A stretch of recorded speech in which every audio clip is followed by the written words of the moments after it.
Então, moçada, hoje eu vou ensinar vocês como é que faz a bolinha com basquete. Vocês precisam de um cabo de vassoura e vamos ali na máquina. Mede a mesma medida da largura, vocês cortam no comprimento.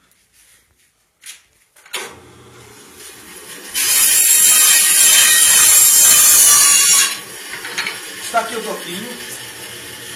Agora nós vamos tornear ele. Fazer um furo com a maquininha bem no centro.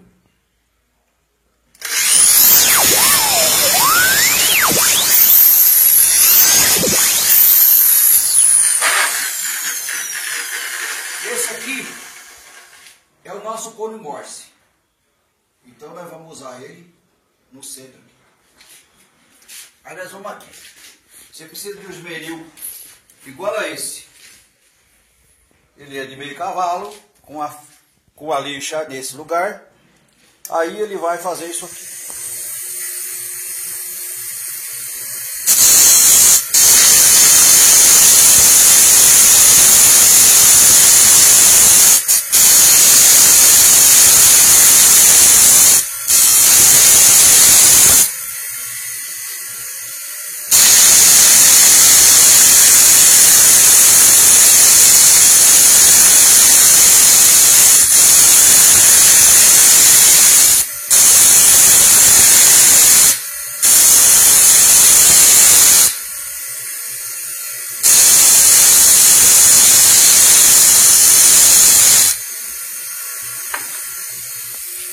Está aí a bolinha pronta.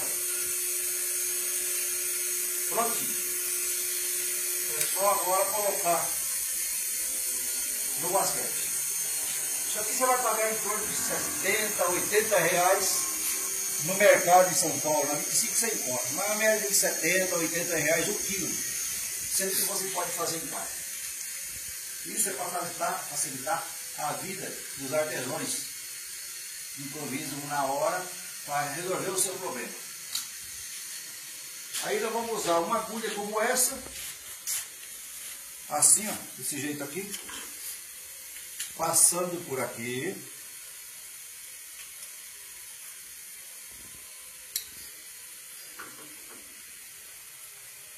E aqui é só jogar uma cola.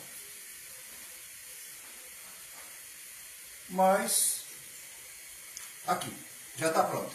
Olha lá.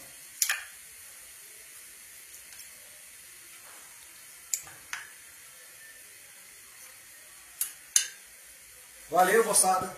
Até outro vídeo. Obrigado.